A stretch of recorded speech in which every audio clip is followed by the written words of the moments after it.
vamos ter o prazer de, domingo após domingo, querendo Deus, fazer a exposição de todos os livros dos profetas menores, verso a verso. O que, sem dúvida, será um tempo precioso de aprendizagem. Muitos cristãos têm uma espécie de aversão ao Antigo Testamento. Se sentem desafiados e quando se arriscam na leitura, há pouca compreensão.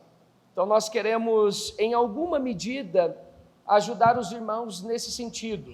É claro que nós vamos nos concentrar nos livros dos profetas menores, mas evidentemente nós vamos retomar a história de Israel no Antigo Testamento. E essa é a minha proposta essa manhã. Uma aula introdutória a série que se segue, sobre a história de Israel no Antigo Testamento, uma síntese. Toda tentativa de síntese, de uma elaboração de um mapa para dar um norte, corre o risco de eventualmente ser simplório, ser superficial, mas do ponto de vista didático, eu penso que uma espécie de mapa da história de Israel no Antigo Testamento pode nos ajudar na compreensão dos livros dos profetas menores. Porque se você for lê-los, você precisa, em alguma medida, ter uma noção do fundo histórico. Isto é, a mensagem dos profetas menores, bem como de outros livros, dos demais profetas, está ligada necessariamente, diretamente ao momento histórico. Deixe-me dar um exemplo simples do profeta Ageu. Para você compreender a mensagem do profeta Ageu, você precisa compreender o fundo histórico. O porquê Deus chamou aquele profeta e qual era o sentido da mensagem dele, à luz do que Israel, ou o Reino do Sul, estava vivendo, ou melhor, Israel pós-exílio, para tentar ser bem preciso em termos conceituais, e estava vivendo. Portanto, nessa aula introdutória, eu quero dar ênfase, primeiro, às origens de Israel, e nesse sentido eu vou abordar o tempo dos patriarcas, especialmente as origens e história de Abraão, a estadia no Egito e do Êxodo, a caminhada pelo deserto, e em segundo momento abordar a tomada da terra de Canaã, o período dos juízes, a monarquia uníssona, isto é, unida com Saul, Davi e Salomão, a segunda fase da história da monarquia em Israel, que já é com o reino de Israel, a nação de Israel dividida em reino norte e sul, e mostrar para vocês quais profetas exerceram o seu ministério no reino do sul e quais no reino do norte, e também, eventualmente, os profetas pós-exílio. Depois abordaremos os cativeiros assírio e babilônico, com ênfase no cativeiro babilônico, porque tem mais implicações. Os profetas pós-exílio, que eu citei. Quais são os profetas pós-exílio? Ageu, Zacarias e Malaquias, e sua respectiva atuação na reconstrução da nação. E, finalmente, fechando, eu quero dar uma palavra em grandes linhas, evidentemente, sobre os impérios assírio, babilônico, medo-persa, grego e romano. Veja, é muita coisa, evidentemente, para uma aula só. Por isso que a minha intenção aqui é caráter introdutório. Dar a vocês, pelo menos, uma noção de como se deu a construção da nação de Israel, a qual os profetas menores vão dirigir, exceto Jonas, a sua mensagem.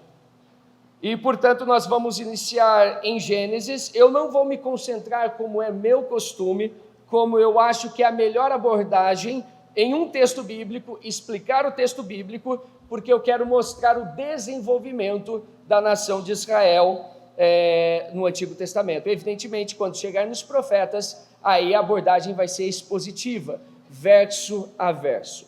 Portanto, queridos irmãos, vamos iniciar com as origens da história de Israel, porque elas são identificadas na chamada de Abrão para ser o pai da nação escolhida. Abra sua Bíblia, por favor, em Gênesis capítulo 12, do verso 1 ao 6.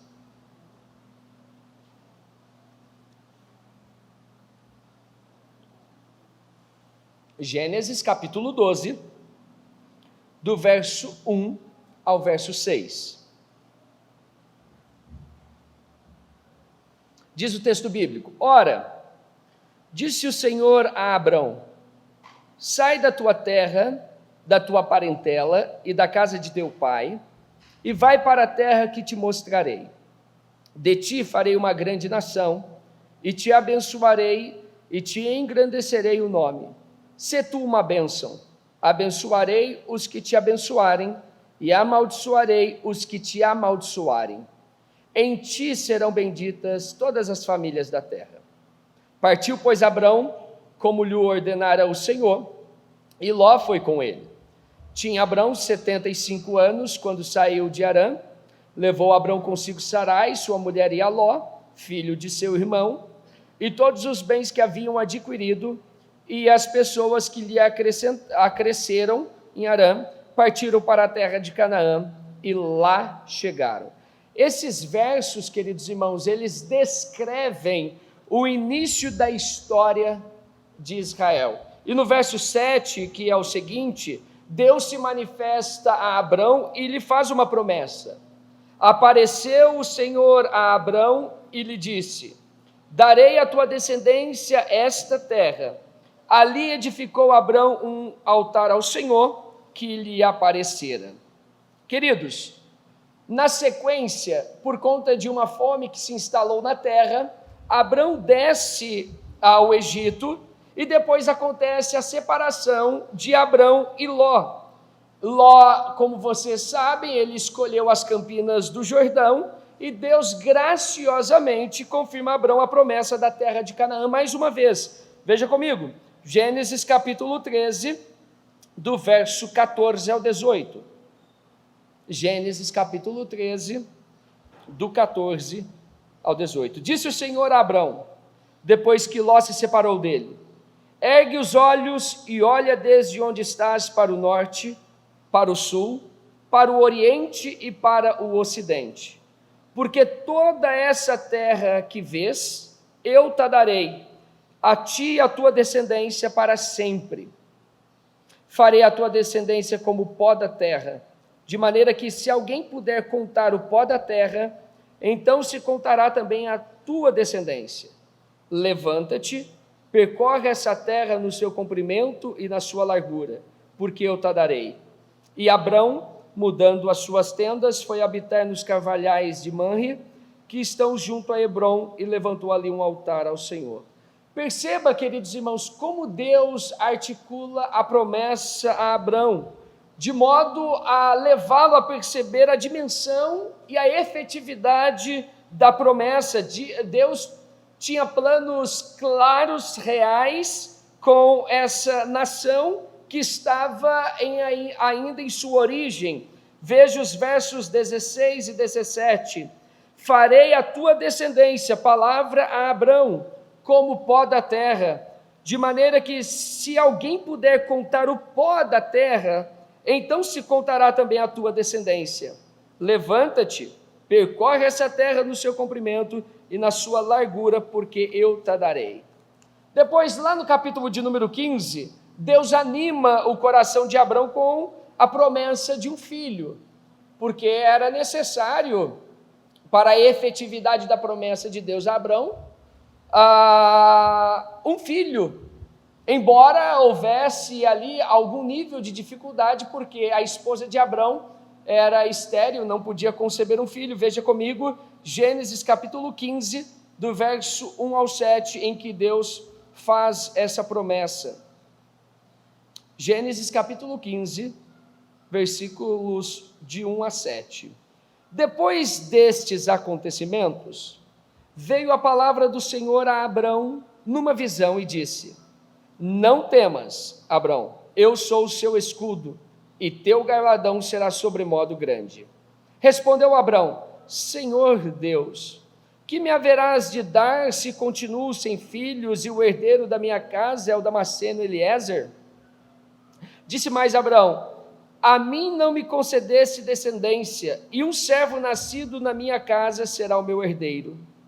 A isto respondeu logo o Senhor, dizendo: não será esse o teu herdeiro, mas aquele que será gerado de ti será o teu herdeiro. Então conduziu-o até fora e disse: olha para os céus e conta as estrelas, se é que podes. E lhe disse: será assim a tua posteridade. Ele creu no Senhor, e isso lhe foi imputado para a justiça. Disse-lhe mais: eu sou o Senhor que te tirei de Ur dos Caldeus para dar-te por herança esta terra. E no verso de número 18 do mesmo capítulo, Deus estabelece uma aliança com Abrão. Naquele mesmo dia, fez o Senhor aliança com Abrão, dizendo: a tua descendência dei esta terra, desde o rio do Egito até ao grande rio Eufrates.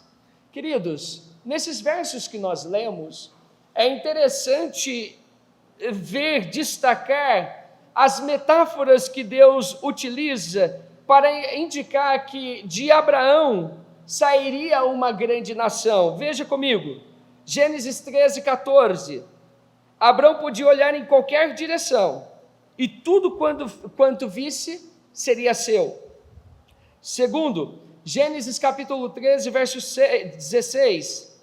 Ele podia olhar para as partículas do pó da terra, que ninguém pode enumerar, evidentemente, o que transmitia aqui uma espécie de emblema da mensagem divina. Gênesis capítulo 15, verso 5, ele podia contemplar o céu e a grande multiplicidade das estrelas, porque isto informaria sobre a sua futura posteridade. E finalmente, Gênesis capítulo 22, verso 17 e capítulo 32, verso 12, aqui já Abraão podia considerar a areia da praia do mar, indicando a mesma mensagem. Então a mensagem a Abraão estava clara, que dele sairia uma grande nação. E o capítulo 16 de Gênesis descreve, infelizmente, um erro de Abrão ao se deitar com Agar. Deus havia lhe prometido a terra, Deus havia lhe prometido um filho, mas o tempo estava passando. E como o ser humano é vulnerável, e nós por vezes queremos ajudar a Deus, nós pensamos que nós temos a capacidade de articular uma determinada resolução melhor do que Deus, e portanto isso é peculiar do ser humano, da nossa natureza caída, na tentativa de criar subterfúgios para ver a realização de algo, mas Deus não precisa da nossa ajuda. E Abrão, ele errou ao se deitar com a serva Agar, a serva egípcia, para ter um filho. Deus já havia prometido um filho, mas parece que a fé de Abrão estava deficiente quanto ao modo de Deus conceder a promessa, quanto ao modo de Deus realizar a promessa. Abrão, por assim dizer, tentou ajudar a Deus, e isso trouxe sérios problemas. A tentativa de ajudar a Deus traz sempre sérios problemas. Deus não precisa da nossa ajuda, Deus é soberano, Ele rege a história do universo. No capítulo 17, Deus renova a aliança com Abrão e muda agora o nome dele de Abrão para Abraão. E Deus cumpre a promessa, Deus é gracioso. Embora o homem falhe, mas as promessas de Deus não falham a despeito da falha humana, porque Deus é quem determina a história e realiza os seus desígnios. E, portanto, Ele concede um filho a Abraão e também a Sara agora. Abra comigo em Gênesis, capítulo 21, do verso 1 ao 5. O desenvolvimento dessa história é a realização do plano de Deus. E nada do que aconteceu na história ou acontece na história tem o poder de mudar os planos de Deus, ou seus decretos, ou a sua vontade. O fato de Abraão naquela ocasião, se deitar com Agar, a serva egípcia, e ter um filho, não pense que pegou Deus de surpresa e daí, não. É a realização do plano de Deus para ensinar o seu povo. Gênesis capítulo 21, do verso 1 ao 5, a Bíblia diz: visitou o Senhor a Sara, como lhe dissera, e o Senhor cumpriu o que lhe havia prometido. Sara concebeu e deu à luz um filho a Abraão na sua velhice, no tempo determinado de que Deus lhe falara. Havia um tempo determinado. O relógio de Deus é diferente do relógio humano. O ser humano é ansioso. O ser humano, quando olha da perspectiva humana, vê muita dificuldade. Mas quando nós aprendemos a olhar da perspectiva de Deus, da perspectiva da soberania de Deus, as dificuldades se desaparecem, porque Deus é soberano e é Ele quem rege tais dificuldades. Verso 3, ao filho que lhe nasceu, que Sara lhe dera à luz, pôs Abraão o nome de Isaque. Abraão circuncidou a seu filho Isaque, quando este era de 8 dias, quando Deus lhe havia ordenado. Tinha Abraão 100 anos, quando lhe nasceu Isaque, seu filho. Queridos, Isaque, filho de Abraão, ele, como a maior parte dos irmãos sabem, casa com Rebeca, com quem teve 2 filhos, Esaú e Jacó. Jacó, ele teve 2 esposas e 2 substitutas, ou 2 concubinas, Zilpa, Leia, Raquel e Bila. Com Raquel, Jacó teve 2 filhos. Eu vou destacar esses 2 filhos, porque eu vou tomar a partir de José, que é José e Benjamim. E José, como a história é bem conhecida também, foi vendido como escravo. Abra aí em Gênesis capítulo 37, verso 26 ao 28, e perceba, queridos irmãos, o fato de José ter sido vendido como escravo, como nós vamos ler o texto, que foi a articulação dos irmãos de José, não o matemos, porque a sua morte não nos vai render absolutamente nada, vamos vendê-lo, coisa do tipo. Não é que o projeto de Deus estava falhando, cuidado. Não é porque Deus não fosse soberano, ele não tivesse regendo a história. Na verdade, todo esse acontecimento estava sob a redação de Deus, a redação divina. Gênesis capítulo 37, do verso 26 ao 28, diz a Bíblia: então Judá disse aos seus irmãos: que proveito haverá em que matemos o nosso irmão, falando aqui de José, e escondamos a sua morte? Vinde e vendamo-lo a estes ismaelitas, e não seja nossa mão sobre ele, porque ele é nosso irmão, tentando justificar o seu comportamento malévolo, nossa carne. E seus irmãos obedeceram. Passando, pois, os mercadores midianitas, tiraram e alcançaram a José da cova, ou melhor dito, alçaram a José da cova, e venderam José por 20 moedas de prata aos ismaelitas, os quais levaram José ao Egito. A história de José não é um acidente, cuidado na sua leitura.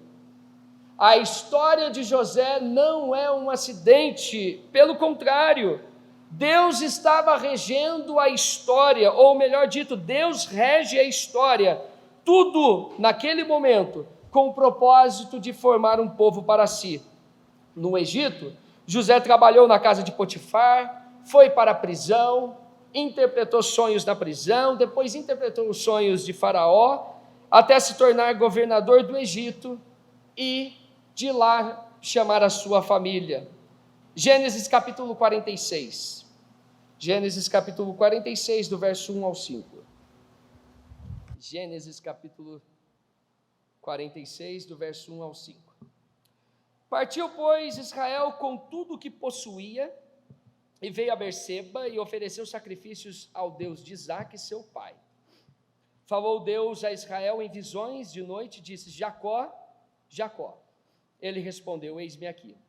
Então disse: eu sou Deus, o Deus de teu pai, não temas descer para o Egito, porque lá eu farei de ti uma grande nação. Veja, é a realização do plano divino de uma nação escolhida, através da qual a missão principal era se fazer conhecido às outras nações. Eu descerei contigo para o Egito e te farei tornar a subir, certamente. A mão de José fechará os teus olhos. Então se levantou Jacó, seu pai, e seus filhinhos e as mulheres nos carros que Faraó enviara para o levar. Queridos, esse texto, ele descreve claramente o cumprimento do plano de Deus. O final do verso 3 é muitíssimo claro, veja, porque lá farei de ti uma grande nação. É o desenvolvimento, é a realização do projeto divino de uma grande nação. Israel como nação, aqui nós não temos Israel como nação, nós temos Israel como nação em desenvolvimento. O plano de Deus estava sendo executado. Agora, Gênesis é concluído, e é interessante notar como Moisés abre o livro de Êxodo. Acompanhe comigo, Êxodo capítulo de número 1. Êxodo capítulo de número 1, do verso 6 ao 12. Faleceu José e todos os seus irmãos, e toda aquela geração. Mas os filhos de Israel foram fecundos, e aumentaram muito, e se multiplicaram, e grandemente se fortaleceram, de maneira que a terra se encheu deles. Entre mentes, se levantou um novo rei sobre o Egito, que não conhecera a José. Ele disse ao seu povo: eis que o povo dos filhos de Israel é mais numeroso e mais forte do que nós. Eia, usemos de astúcia para com ele, para que não se multiplique, e seja o caso que, vindo guerra, ele se ajunte com os nossos inimigos, peleje contra nós e saia da terra. E os egípcios puseram sobre eles feitores de obras, para os afligirem com suas cargas, e os israelitas edificaram a Faraó as cidades celeiros, Pitom e Ramassés, ou melhor dito, Ramessés. Mas quanto mais os afligiam, tanto mais se multiplicavam e tanto mais se espalhavam, de maneira que se inquietavam por causa dos filhos de Israel. Queridos, entre os episódios descritos no final do livro de Gênesis e o início do livro de Êxodo, se passaram 400 anos. A situação dos israelitas no Egito passou a ficar muito ruim, porque surgiu um rei que desconhecia a história de José. José tinha um apreço por um rei anterior, não por esse rei o desconhecia, ou melhor dito, por um rei que havia exercido seu reinado 400 anos antes. E, portanto, o povo, essa nação que estava em desenvolvimento, começou a ser afligida, ao ponto de Deus levantar Moisés com a finalidade de libertar Israel do jugo egípcio, depois daquela sequência de 10 pragas. Os israelitas, eles foram liberados para servirem ao Senhor no deserto, mas eventualmente, a despeito dessa permissão, os egípcios perseguiram Israel, mas pereceram no mar. Deus guia o povo pelo deserto, águas amargas se tornam doces, Deus manda o maná, enfim, Deus estava cuidando do seu povo no deserto. Deus estava desenvolvendo, ou melhor dito, realizando, para ser mais preciso, porque o desenvolvimento aconteceu muito antes, realizando o seu plano de uma grande nação. Deus dá lei e faz aliança com o povo, a nação de Israel está em formação. E no caminho, no deserto, Deus reafirma as suas promessas, a fim de encorajar o coração daquelas pessoas. Êxodo capítulo 33, verso 1. Abra sua Bíblia, por favor. Êxodo capítulo 33, verso 1. Disse o Senhor a Moisés: vai, sobe daqui, tu e o povo que tiraste da terra do Egito, para a terra a respeito da qual jurei a Abraão, a Isaque e a Jacó, dizendo: a tua descendência a darei. Moisés e o povo prosseguem, mas por causa do pecado, do erro, da transgressão, eles passam 40 anos no deserto, até o momento de tomar posse da terra prometida. E a descrição dessa tomada está a partir do capítulo 6 de Josué, que vamos dar uma olhada agora. Josué, ele conduziu os israelitas a uma vitória militar. O povo entrou na terra prometida por Deus, mas com a morte de Josué, um grande líder, alguém expressivo no meio da comunidade, com a morte dele, o povo começa a desobedecer a Deus, fazendo aquilo que eles queriam fazer. Surge aqui o período dos juízes. Essa era a finalidade principal dos juízes. O povo pecava, o povo transgredia, Deus levantava um juiz para resgatar o povo, mas quando esse juiz falecia, o povo novamente andava em declínio espiritual, em transgressão, e porque o povo não voltava para Deus de coração. Então essa foi a dinâmica do período dos juízes. A Israel em formação, pecava, errava, Deus levantava um juiz para resgatar o povo, o juiz falecia e eles entravam novamente em declínio espiritual. Até o fechamento do livro de Juízes, que é bastante sugestivo. Juízes capítulo 21, verso 25. Juízes capítulo 21, verso 25. Naqueles dias não havia rei em Israel. Não havia rei em Israel por uma razão simples. O estilo governamental desse povo em formação era teocrático. Isto é, o próprio Deus era quem governava, mas no final cada um fazia o que achava mais reto. Esse era uma espécie de refrão do livro dos Juízes. Naqueles dias não havia rei em Israel. Isso acabou trazendo uma consequência, ou levando a uma atitude do povo em formação, de pedir uma espécie de rei. Porque eles percebiam nas nações circunvizinhas que todas elas tinham uma espécie de rei, de governador, alguma coisa do tipo. E eles pedem um rei. 1 Samuel capítulo 8, verso 5. 1 Samuel capítulo 8, verso 5. Constitui-nos, pois agora, um rei sobre nós, para que ele nos julgue, como tem todas as nações. É importante destacar o pedido, ou melhor dito, como o pedido de um rei foi feito. Foi feito em base a apenas um desejo, que o próprio texto mostra: como tem todas as nações. Isto é, o que parece indicar uma ideia que estava ganhando expressão entre aquele povo, de uma ideia antiteocrática. Isto é, uma ideia contra o próprio Deus governar o povo, orientar o povo através de seus líderes e profetas. Deus tinha planos para uma monarquia em Israel? Sim, Deus tinha, mas no tempo dele, mas nas condições dele. Deus bondosamente avisa aquele povo dos futuros problemas que isso traria.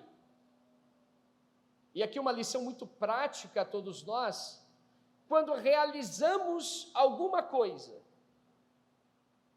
fora do tempo de Deus, à luz da nossa vontade, problemas futuros virão, sempre.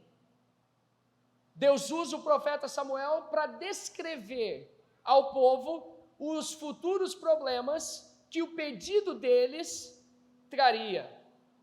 Veja, 1 Samuel capítulo 8, do verso 10 ao 19. 1 Samuel capítulo 8, do verso 10 ao 19. A falta de paciência em esperar alguém que fosse escolhido por Deus trouxe aí muitos problemas para o povo. Vejamos. Referiu Samuel todas as palavras do Senhor ao povo que lhe pedia um rei, e disse: este será o direito do rei que houver de reinar sobre vós. Ele tomará os vossos filhos e os empregará no serviço dos seus carros e como seus cavaleiros, para que corram adiante deles. E os porá uns por capitães de 1000 e capitães de 50, outros para lavrarem os seus campos e ceifarem as suas messes, e outros para fabricarem suas armas de guerra e o aparelhamento de seus carros. Tomará as vossas filhas para perfumistas, cozinheiras e padeiras. Tomará o melhor das vossas lavouras e das vossas vinhas e dos vossos olivais e o dará aos seus servidores. As vossas sementeiras e as vossas vinhas dizimará, para dar aos seus oficiais e aos seus servidores. Também tomará os vossos servos e as vossas servas e os vossos melhores jovens, e os vossos jumentos, e os empregará no seu trabalho. Dizimará o vosso rebanho, e vós lhe sereis servos. Então naquele dia clamareis por causa do vosso rei, que houverdes escolhido. Mas o Senhor não vos ouvirá naquele dia. Porém o povo não atendeu à voz de Samuel e disse: não, mas teremos um rei sobre nós. Queridos, veja a obstinação do coração humano. Samuel, ele teve o cuidado de descrever detalhadamente as consequências negativas do pedido do povo. Ele não escondeu absolutamente nada das consequências negativas. Mas, no fim da sua fala, o que o povo diz? Não, mas teremos um rei sobre nós. E Deus responde ao povo por meio de Samuel, lá no verso 22. Então o Senhor disse a Samuel: atenda a sua voz e estabelece-lhe um rei. Saul se torna, portanto, o primeiro rei agora da nação de Israel, porque esse povo constituiu terra, tinha se desenvolvido enquanto povo, enquanto nação, e portanto nessa constituição se tornou uma nação. Saul se torna o primeiro rei sobre Israel no ano de 1050 a.C. Ele governa por 40 anos até 1010 a.C. Seguido de Davi. Davi foi o segundo rei escolhido pelo próprio Deus, que reina mais 40 anos, de 1010 a 970 a.C. E depois segue o último rei de Israel como uma nação completa, uníssona, que é Salomão, filho de Davi, que reina de 970 a 930 a.C. O reino de Israel, portanto, ele permaneceu unido, como uma nação unida, por apenas 120 anos. Ao findar do reinado de Salomão, essa nação vai ser dividida, ou melhor dito, foi dividida. Veja, aqui é um ponto para a compreensão dos profetas menores, porque eles não profetizam para uma nação unida, com as 12 tribos. Os profetas, eles são divididos, uns para profetizarem e trazer a mensagem do Senhor a um determinado reino, com a divisão, e outros a um outro determinado reino, que eu vou explicar na sequência, e ainda outros, como é o caso de Ageu, Zacarias e Malaquias, ao povo pós-exílio. Então nós temos uma nação de Israel composta por 12 tribos, final do reinado de Salomão, divisão. 10 tribos passam a constituir aquilo que é descrito no Antigo Testamento como Reino do Norte. 2 tribos, precisamente Judá e Benjamim, compõem aquilo que é descrito como Reino do Sul.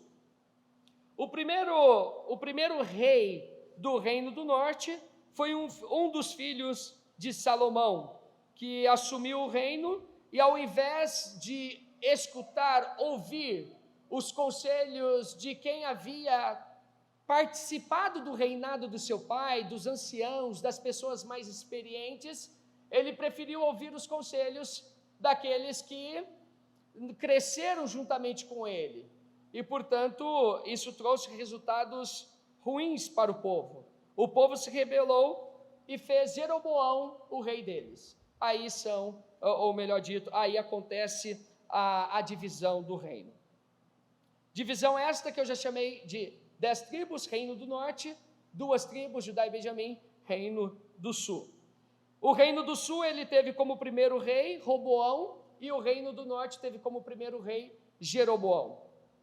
O reino do norte, queridos irmãos, composto por 10 tribos, ele tinha como capital Samaria, e a maior parte dos reis do reino do norte foram reis ruins, reis que reinstituíram no reino uma volta à adoração a Baal, um distanciamento de Deus ou um distanciamento dos propósitos divinos para aquele povo. E o fim do reino do norte está em 722, quando começa o famoso cativeiro assírio. Em 722, o reino do norte é dissipado. A partir de 722, nós temos apenas o reino do sul. O reino do sul, composto por 2 tribos, ele tinha como capital Jerusalém, e parte de seus reis foi boa, como por exemplo Josias. Josias foi um bom rei. Ele começou a reinar quando tinha 8 anos de idade, em 640 a.C. E diz a Bíblia que no ano de 622 a.C., que o livro da lei ele foi achado. Ele foi encontrado e Josias começa uma reforma.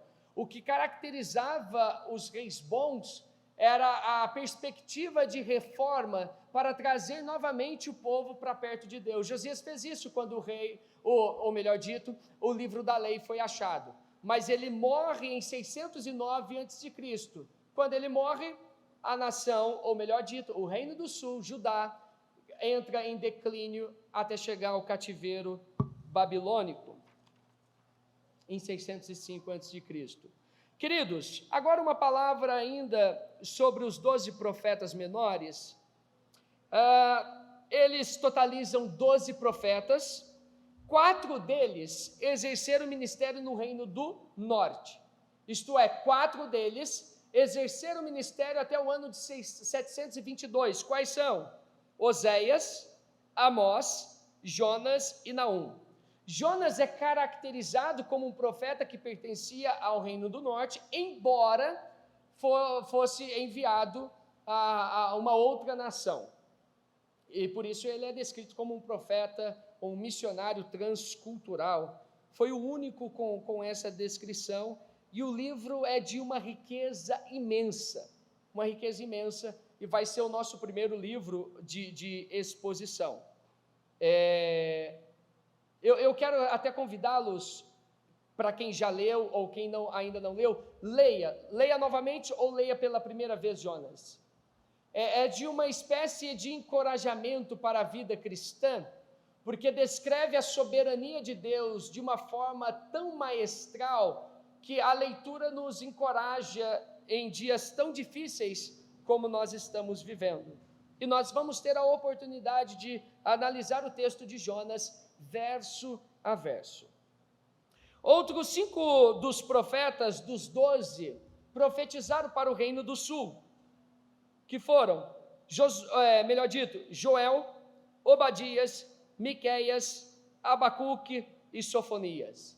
Abacuque é um texto lindo também, e aí eu vou explicar para vocês o porquê que ele diz no verso 2 do capítulo 3, ó Deus, aviva a tua obra no meio dos anos. Nós vamos entender que Abacuque, ele profetizou logo no período ali do cativeiro babilônico. Ele começa em 512, ou melhor dito, 612 antes de Cristo, e ele pega a decadência do reinado de Josué, ou não do reinado dele, mas com a morte dele, para ser mais preciso, com o início do cativeiro, em que a nação já estava distante de Deus. Em outras palavras, estava morta. Aí está o porquê ele pede por um avivamento, que Deus dê vida àquele povo. Então eu disse Joel, Obadias, Miqueias, Abacuque e também Sofonias, e ainda os 3 últimos profetas, mas agora não do Reino Sul, não do Reino Norte, mas são caracterizados, descritos como profetas pós-exílio babilônico. Porque o exílio babilônico, ele dura cerca de 70 anos, ele é composto ali do ano 605, na verdade Nabucodonosor, ele faz 3 investidas. Ele entra em 605, 597 e 586 a.C. Desculpa, irmãos. Em 586 a.C., aí ele devasta absolutamente tudo. Esses profetas são chamados depois desse período para encorajar o povo na reconstrução do templo, dos muros, etc. Um texto que nós não vamos abordar, mas que faz sentido nessa época, é o texto de Neemias. A reconstrução dos muros, lá em Neemias, se dá após cativeiro babilônico. Mas aí está mais para cá, em 444 a.C., porque ali no tempo de Neemias, o templo já havia sido reconstruído, Esdras já havia ido para lá para embelezar o templo, mas os muros estavam caídos, e isso indicava vulnerabilidade. Por isso ele é encorajado por Deus para a criação de um projeto de reconstrução dos muros. Queridos, ao longo do Antigo Testamento e do ministério desses profetas que eu citei aqui, algumas nações se tornaram poderes, ou melhor dito, potências mundiais naquela época. Havia muita batalha, muita guerra por pessoas, por terras, por expansão. E nós temos pelo menos os principais impérios. Você pega o Assírio, que vai de 722 a 612, porque lembrem-se que 722 a Síria havia tomado o Reino do Norte, e esse império ele domina até 612, porque aí Babilônia subjuga a Assíria, e começa a ganhar expressividade. A partir de 605, a Babilônia se torna a maior potência mundial. Isso fica muito claro no livro, por exemplo, de Daniel. Era a maior potência mundial, estava ganhando expressão, estava ganhando terra e conquistando povos. Mas isso vai até 539 a.C. Nessa data, o Império Medo-Persa, ele subjuga a Babilônia. É esse Império Medo-Persa que vai permitir os israelitas saírem da Babilônia, voltarem para a sua terra, para a reconstrução do templo e depois dos muros. Esse império, ele domina até 333 a.C. Em 333 a.C., inicia o Império Grego, como nós já estudamos eventualmente na escola, Alexandre o grande imperador.